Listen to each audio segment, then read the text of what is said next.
It's kind of amazing that this one groundskeeper from Northern California has essentially brought this venerated German institution, Bayer, to its knees.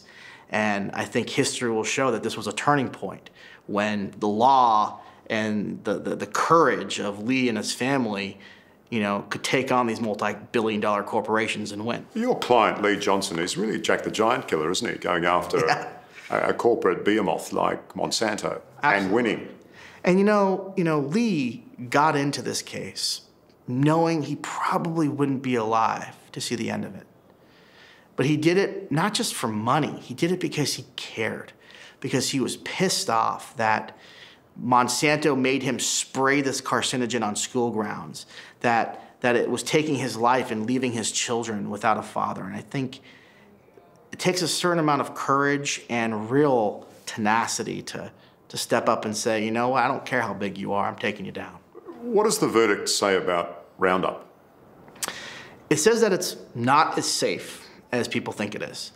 One of the things that we're asking for here in this case is not just we're not saying take it off the market. Maybe it's a tool that farmers can use. We're not saying it should be banned. What we're saying is that it causes cancer. And if someone's gonna use it, they should treat it like something that causes cancer. People smoke today. We know cigarettes cause cancer, but they make that decision with their eyes open. That's all we're asking for here. Now, Lee, he would not have used Roundup if he had known it could cause cancer. He would not have sprayed it on school grounds where children are playing. He wouldn't have done it. And so he wouldn't have gotten cancer if they had just warned. So really it's about warning. It's about giving people that choice in deciding how or if they want to expose themselves to a carcinogen. Every single person has Roundup in them or glyphosate in them. Every single person. Why do you say that? You're talking about it from everywhere. It's in our water, it's in our food, it's in our beer, it's in our wine, it's everywhere. And every single person who does a test will find glyphosate in their urine. It doesn't matter how healthy you eat, it's just a fact. But Monsanto still deny publicly that there's any link between that active ingredient, glyphosate, and cancer. That's right, and it's not true. They're just lying. I mean, we know that they're lying because we have the data. We have their own studies that they've themselves conducted that show when you expose animals or expose humans to this, you see genetic damage, you see lymphoma. To be fair, they say their data is better. They say there's overwhelming scientific evidence, and they're talking about 800 studies. Yeah. That 800 studies thing is a complete misdirection. So when you actually talk about cancer studies, there's really about 25, okay? There's not 800 studies, there's 25.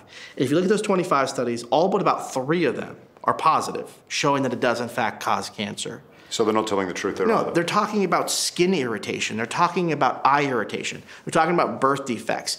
Chemicals get studied in all these different ways, but when it comes to cancer, there's only a handful of them, and they all say it causes cancer. So it's just complete nonsense. Would a protective warning on the packet of every Roundup product do the trick legally? Would that fix this? Yeah, it would. I mean, when a mother decides to spray her garden and she looks at this and it says, warning can cause cancer, wear all this protective gear when you're spraying it, they're gonna say, you know what, my kids play back here. I'm just gonna pull the weeds myself, right? It's common sense. And that's what these cases are about, by the way. It's about choice. If Monsanto had warned and people used it anyway, you wouldn't have a lawsuit. You just wouldn't, because people made that choice.